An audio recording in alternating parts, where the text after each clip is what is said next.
ይሄ ኳሌታ ጠልሰም የተሰራበት ኳሌታ ነው። ተመልከቱ፣ ድግምት ተሰርቶበታል። ላዩ ላይ ዞዲያክ አለበት። አያችሁ፣ ይገርማል። እንደዚህ ነው እንግዲህ አርት የሚሰራበት ከመናፍስት ጋር ተጋግዘው አብረው የሚሰሩት እና ይሄ ልብስ እወደዋለሁ፣ ይሄ ልብስ እንዲሰፋልኝ እፈልጋለሁ ይላሉ እና ከልብስ ጋር በተገናኘ በጣም ብዙ ስራ ይሰራል። የራሳቸው ልብስ ሰፊ ያላቸው ባለሀብቶች አሉ፣ ሚስጥሩ እንዳያወጡባቸው። ልብሱን የሚሰፋላቸውም ሰው ራሱ እንኳን ከመናፍስት ጋር ሪሌሽን ያለው ሰው ነው መሆን ያለበት ብሎ የሚያስቡት። ለምን ሚስጥርን እንዳይወጣ በእያንዳንዱ ሱፋቸው ላይ ተቀዶ እንደገና እንደ አዲስ ከውስጥ ድግምት ይደገማል። ለምን ልብሱ ለብሰው ሲሄዱ ሰው ግርማ ሞገስን ተቀባይነት እንዲያገኙ ማለት ነው። ኢቭን አምባሳደር ሱፍም ሊሆን ይችላል። ምን በቃ የሚገራርሙ ሲዩት የሆኑ ሱፎችን ለብሰው ግን ያስደግሙበታልም ወይም ደግሞ ይቀብሩበታል በውስጡ። እንደዚያ ነገር እንዳለ ታውቃላችሁ። ብዙ ሰው ይሄን አይረዳም፣ አያውቅም። ኮተት ስለምፈራ ነው ሱፍ መልበስ የምፈራው። አሁን የለመድኩት ጨርቅ ሱሪ፣ ጨርቅ ልብስ ከባድ ነው። ምክንያቱም ውስጡ ሀሜት አለው። በጣም ብዙ ሰዎች ያውቃሉ። ምን አምሮ ባህል ምናምን ይላሉ። አይ ምን ችግር አለ ታዲያ ስትሉ ሌላ ማናውቀው ነገር ይነግሩናል። ኧረ እኮ እንደዚያ ነገር አለ ይሉናል። ይሄ አሁን ያያችሁት ኮሌታው ላይ ጠልሰም ተሰርቶ ይሄ የምታዩት የሚገርም ነው። ይሄ ጠልሰም ሰውየው በኮከብ የሚያምን ነው። በዛ ላይም ደግሞ ከመናፍስት ጋር አብሮ ትስስር ያለው ሰው ነው። ቅድም ይሄን ጠልሰም ደግሞ መጀመሪያ ላይ አሳይቻችኋለሁ። ራሱን ይሄን ቪዲዮ ማለት ነው በረጅሙ ሲያሳይ ነበር። እና ሰዎች በቃ ከቤት ሲወጡ ራሱ ደውለው ኮከብ ቆጣሪዎች ጋር ዛሬ ልውጣ ወይስ አልውጣ፣ ይሄ ሳምንት ልክ የአየር ሁኔታውን እንደሚዘግብልን ሜትሮሎጂ ማለት ነው። እነዚህ ደግሞ አስትሮኖመሮች ደግሞ በቃ በዚህ ነገር ላይ ፐርፌክት ስለሆኑ ይነግሯቸዋል ማለት ነው። ከዛ እድላቸው በዛ ነው የሚሄደው። አሁን ይህን ኳስ ተመልከቱ። እዚህ ኳስ ላይ ድግምት አለ። ታዩታላችሁ እንዴት ድግምቱን አንስቶት እየሮጠ እንደሚሄድ። ለዚህ ነው ወደ ዘፈናቸውም ወደ አርትም ወደ ድራማ ወደ ፊልም ስራቸውም ወደ መስሪያ ቤትም ሲሄዱ ሰዎች ዘምነዋል። በምን በጥንቆላም ዘምነዋል። በትምህርት ብቻ አይደለም ግራጁዌት ያደረጉት፣ በዚህኛውም በኩል ግራጁዌት አድርገዋል። በጣም የሚገርም አይነት ላይፍ የሚኖሩ ሰዎች አሉ። ከመናፍስት ጋር ተሳስረው ሀብት፣ መኪና፣ ንብረት ምናምን ቤት ምናምን በቃ የሚገርም ግን ሰላም የለም፣ ጤንነት የለም፣ ፍቅር የለም። ከዛ በኋላ ደግሞ እረፍት የላቸውም። ጭንቀት ነው። ለምን? መንፈሱ ባህሪው እንደዛ ስለሆነ ነው። የተዋረሱት መንፈስ ይሄ ነው ባህሪው። እንዴት ነው በነጻ ታዲያ ዝም ብሎ ሀብት የሚሰጥህ? ደሞስ ለምን ይመስልሃል አንተ ይሄ ነው የሚሰጥህ? ከአንተ ምን ያገኛልና ነው። ስለዚህ የሚጠቀመው ጥቅም ከአንተ ሳይሆን አንተን በማጥፋት ነው የሚጠቀመው ጥቅም። እርካታው ያ ነው። እና ይሄ ኳስ አሁን ቅድም ጠልሰም ኳሌታው ላይ አላሳያችሁ? ልክ ለዘፈኑም ይሁን ለክሊፑ ለማንኛውም ነገር እንዲሳካለት ጠልሰሙን በኳሌታው ላይ እንዳደረገ ሁሉ ይሄም ኳስ ተጫዋች ደግሞ ይሄ በረኛ ማለት ነው ጎል እንዳይገባበት ጎሉ ስር ድግምት ቀብሯል። ኳሷ ስትመታ አንግል ገጭታ ትመለሳለች። ስትመታ መጨረሻ ላይ ተጫዋቹ ግራ ገብቶት ሮጦ ሄዶ ምን እንደሚያደርግ ተመልከቱት። ይሁት ግራ ገብቶታል። እንዴት ነው ምስተው እያለ ነው። ከዛ ሮጠ። ይሁት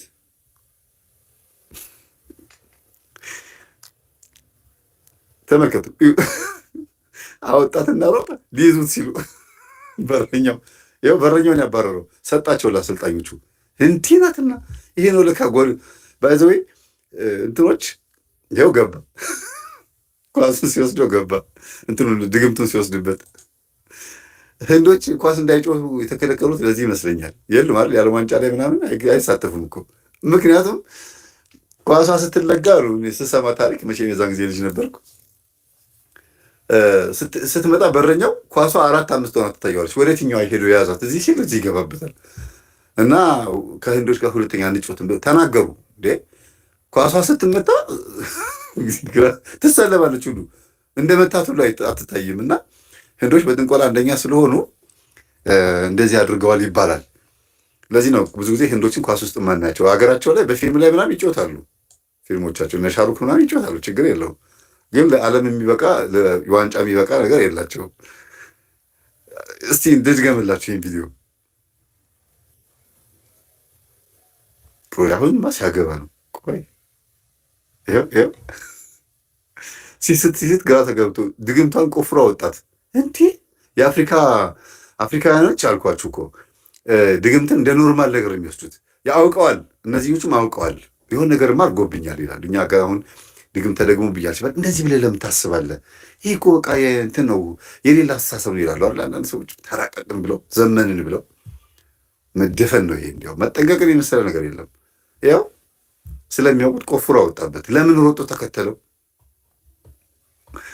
እና ሰዎች በየስራቸው ይሄን ያደርጋሉ።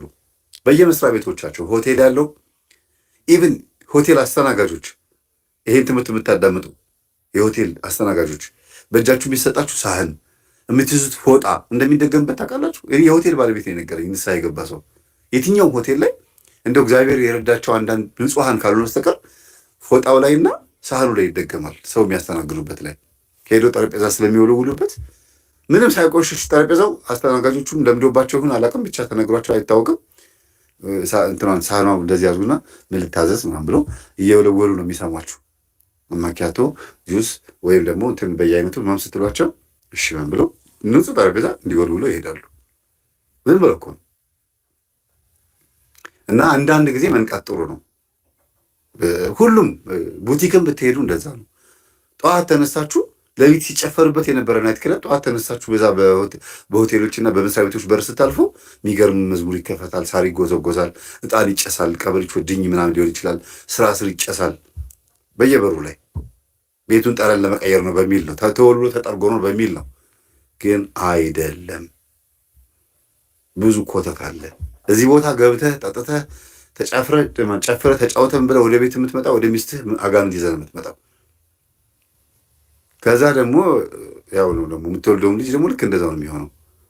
የዛም የቀመስከው ነገር ካለ ደግሞ እንደገና ደግሞ ልጅ ላይ ደግሞ ያው ነገር ይመጣል። ብቻ እግዚአብሔር ያወጣን፣ እግዚአብሔር ያትርፈን። ኳሱ ላይ እንደዚህ ከሆነ ሌላው ንግድ ላይ ደግሞ ፖለቲካው ላይ ደግሞ እንዴት እንደሚሆን አስቡት። ያው ገባበት። ይገርማል።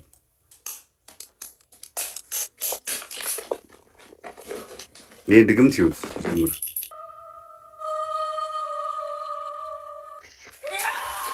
ትንሽዬ መቃብር ነው። ሳጥን የሚታክል መቃብር ተሰርተው መስቀል አድርገውበታል። ከዛ ታሽጓል፣ ተከፈተ።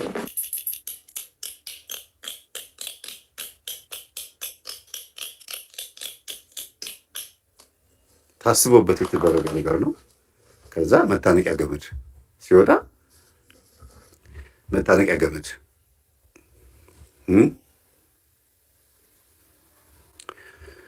መስቀል ስላለሁ እንደና ነገር ሊመስላችሁ ይችላል አይደል?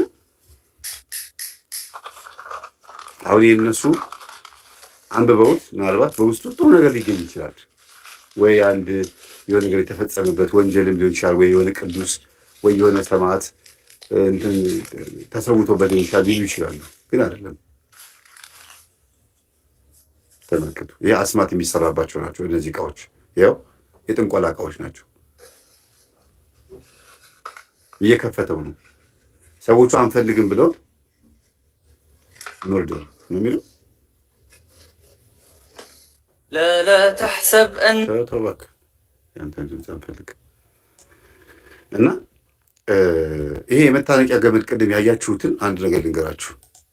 ምን ይላሉ ደብተራዎች? ድግምት ሊደግሙ ሲፈልጉ የሆነ ነገር ማድረግ ሲፈልጉ እኔ ለምን እንደሆነ አልናገርም፣ መጥቀስ አልፈልግም። ለሆነ አስማት ጉዳይ ምን ብለው ያዛሉ? ሰው የታነቀበት ገመድ ከተገኘ እስቲ እንደው የተቀመጠ ካለ ይላሉ። ይህንን የሚያውቁ ሰዎች ደግሞ ደብተራዎች ሰው የታነቀበትን ገመድ እንደሚፈልጉ ስለሚያውቁ የታነቀበትን ገመድ ደብቀው የሚያስቀምጡ ሰዎች አሉ። ይህንን የዛሬ 2 ዓመት ላይ ገጠሜዳ አቅርቤው ነበር። አንድ የሆነ ደብተራ በምን እንደምታውቁት ሰው የታነቀበትን ገመድ የምታገኙት ስላቸው፣ ሰው ታንቆ ሞተ የሚባልበት ሰፈር አካባቢ ላይ ሰው እንልካለን። በሰው ነው የምናገኘው። ታንቆ ሞተ የሚባል ወሬ ስንሰማ የታነቀበትን ገመድ እንደምንም ብለን እናገኘዋለን። ያለም የሚፈልጉት ለሆነ ተንኮል ነው፣ ለሆነ ጉዳይ ነው። እኔ አልናገረውም። እሱ በጣም ነው የሚያሳፍረው በእውነት። ከዛ በዛ ስራ ይሰራሉ። ወዲያው ጠብ ነው የሚያደርግላቸው። ለምን? ያው አጋንንትን ጠርተው ከመዝግበር ልክ እንደዚህ አድርግ ብለው ያዙታል መንፈሱን። እግዚአብሔር ከዚህ ነገር ያውጣል። ታዲያ የኢትዮጵያ ሕዝብ እንግዲህ አማኝ ነኝ ብሎ መጽሐፍ ቅዱስ ማነው መስቀል አድርጎ ነጠላ ለብሶ ቤተክርስቲያን እየተመላለሰ ደግሞ በእነዚህ ደብተራዎች ደግሞ ጥበብና አሰራር ሲያምን ደግሞ ያሳዝናል።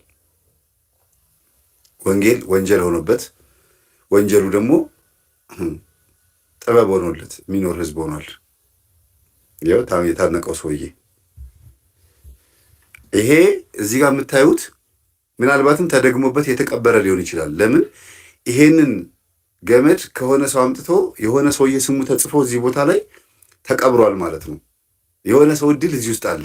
በተለይ አረቡ ማን ነው አውሮፓውያኖች ብዙ ጊዜ ድግምትን ባህር ውስጥ ነው የሚከቱት። አረቦች አንዳንድ ጊዜ እንደዚህ ያደርጋሉ። ይደግሙና እንዳይወጣ አድርገው እንዳይበሰብስ አድርገው ባህር ውስጥ ይከቱታልና ባህር ለባህር ቆሼ ለቃሚዎች አሉ። ዳይቭ የሚገቡ ጠልቀው የሚገቡ ሰዎች አሁን እኛ የምናውቀው ጎዳና ልጆች ቆሼ ለቃሚዎች ማግኔት ይዘው በየቦታው ሚስማር እየለቃቀሙ ምናምን በኪሎ ይሸጣሉ አይደል? ገንዳ እያነሱ ምናምን የተለያዩ ቆሻሻዎችን ሰብስበው ደህና ዕቃዎችን ለቆርቆሮ ያለው የሚሸጡ አሉ። ልክ ውጭ ሀገርም ደግሞ ባህር ውስጥ ገብተው ቆሻሻ የሚለቃቅሙ አሉ። ቀለበት፣ ብር፣ ሳንቲም፣ ሽጉጥ፣ የተለያዩ ነገሮች ያገኛሉ። ሬሳ፣ አስክሬን ምናምን እንደዚህ አይነት ነገሮችም ደግሞ ያገኛሉ። የብዙ ሰዎችን ድግምት በጠርሙስ ውስጥ በተለይ ውሃ እንዳይገባበት ተደርጎ በጠርሙስ ውስጥ እንደዚህ ማለት ነው። ጠርሙስ ውስጥ ይደረግና ድግምቱ ይገባል። ከዛ ውሃ እንዳይገባበት ተደርጎ ባህር ውስጥ ይከተታል ማለት ነው። ከዛ በቃ እድሉ እዛ ውስጥ ታሰረ የዛ ሰው። ለዚህ ነው ብዙ ጊዜ የእስላም መተት ማንም አይፈታውም እየተባለ በክርስቲያኖች የሚነገረው። የእስላም መተት ኧረ እሱ አይፈታም እኮ አንድ ድግምት አይፈታውም እሱን ይላሉ። ኢየሱስ ክርስቶስ ስሙ የተመሰገነ ይሁን። እውነት፣ ሕይወት፣ መንገድ የድንግል ማርያም ልጅ። ንስሐ ትገባለህ፣ ትጠመቃለህ፣ ቅዱስ ቁርባን ትቀበላለህ። አለቀ። የማይፈታ ነገር የለም። ኑ እናንተ ሸክማችሁ የከበደ አራግፍላችኋለሁ ሸክማችሁን እኔ ጋር እኔ ቀንበር ነው። እግዚአብሔር ይመራል። እንግዲህ ሌላ ምን እንላለን?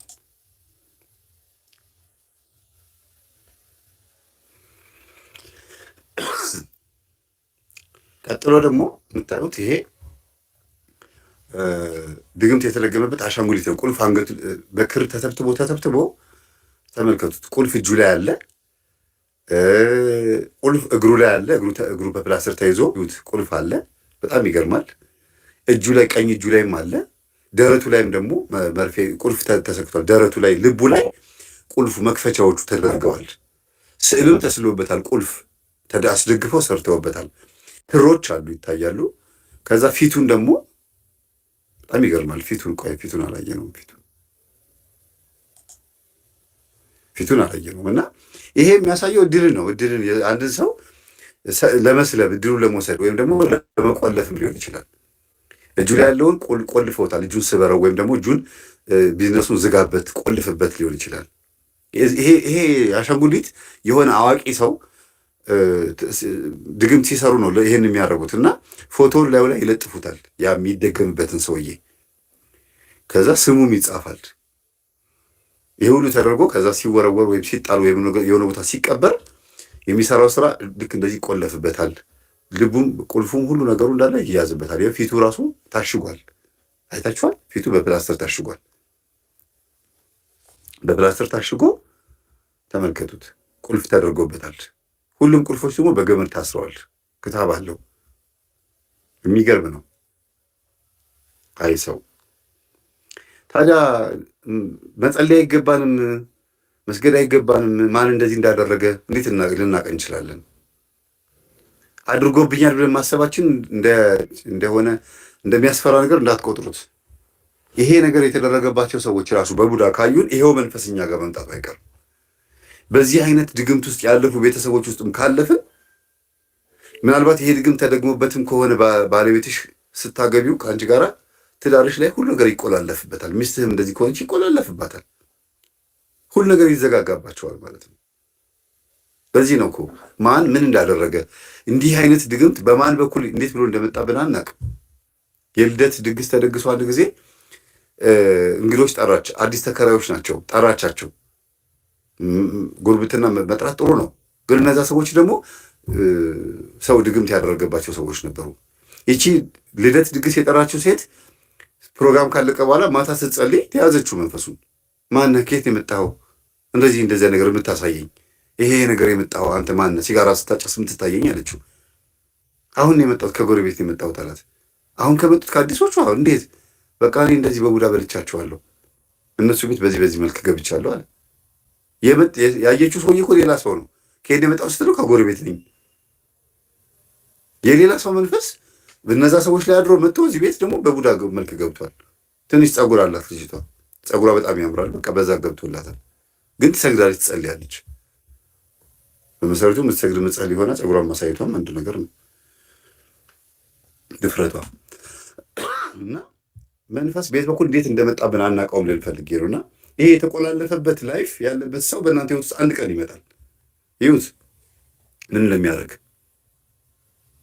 መርፌ ቁልፍ አይኗ ላይ እዛ ጋር ያለውን ሰውዬ ተመልከቱ። መቀስ ይሄ ማለት ነው። ይሄ ሰውዬ ይታያቸዋል። ይሄ ሰውዬ አናቱ ላይ መቀስ አለ። አይኑ ደግሞ እንትን ተብሏል፣ ተቆርጧል። አይኑ ተቆርጧል።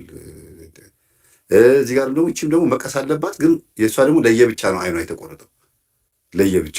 ይኸው ተመልከቱት። ይሄ ድግምት ነው። ስሟ ተጽፏል፣ ኮከብ ተደርጓል። ከዛ እየደገመባት ነው። ፎቶችሁ ማን እጅ ላይ እንደሚገባ ስለማይታወቅ ብዙ ጊዜ ስትለጥፉም ማህበራዊ ሚዲያ ላይ ስትጠቀሙ መቼም አታርጉ አይባልም። ግን መቼም ቢሆን ጸሎት አድርጉ። ጸሎት አድርጉ። ተመልከቱ። አሁን ይሄ ደግሞ እድል እያዋረሰ ነው። ከአንደኛው እድል እየወሰደ ነው። ሁለት ፎቶ ፕሪንት አድርገው ተመልከቱ። የሚሰሩትን ስራ እዩት። ከአንደኛው ወደ አንደኛው፣ ከዚችኛዋ ልጅ ወደዛችኛዋ ማለት ነው። ከዛ አብሮ ለጠፈው። መጀመሪያ ምንድን ያደረገው ለሰይጣን ይቅርታ፣ ለሰይጣኑ ምንድን ያሳየው? ሰይጣን እያየው አይደል? ፊት እያየው እኮ ነው። ፊት ለፊቱ ሆኖ ምን እያደረገ እንደሆነ እያየው ነው። መጀመሪያ ከአንደኛ ፎቶ ወደ አንደኛ ፎቶ ያንን አስማት ዱቄት፣ ገንዘብ ሊሆን ይችላል፣ እድል፣ እውቀት ሊሆን ይችላል፣ የሆነ ነገር እንዲያርጎ አጋባበት። ከዚች ወደዚች እንደዚህ አድርገህ ይሄን ውሰድባት ነው እያለ ያለው። ከዛ ፎቶውን ለጠፈው አንድ ላይ ማለት ነው። ከዛ ጠቀለለው ከነ ዱቄቱ። ይገርማል። እንዴት እንደሚደረግብን እንድታዩ ነው። ምን አስፈለገ ብላችሁ እየጻፋችሁ ያላችሁ ሰዎች አላችሁ።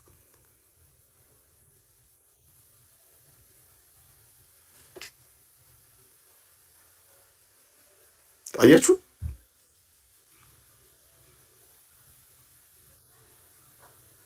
አሰሩ አንድ ላይ እንዴ የተደገመባቸው ሰዎች አንድ ላይ በገመድ። ይሄ ገመድ ባይዘው ሁሉም አስማት ላይ እንደዚህ ድግምት የሚያደርጉ ሰዎች ላይ አለ፣ ትርጉም አለው በእነሱ። የመንፈሶቹ ምሳሌ ነው ይሄ ገመድ። መናፍስቶቹ ይኸው ክሩ ነጭና ደግሞ ጥቁር ክር ነው የሚያደርገው። አያችሁት?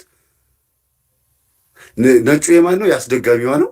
ጥቁሩ ደግሞ የሚደገምባት ሴት ነች። ይገርማል።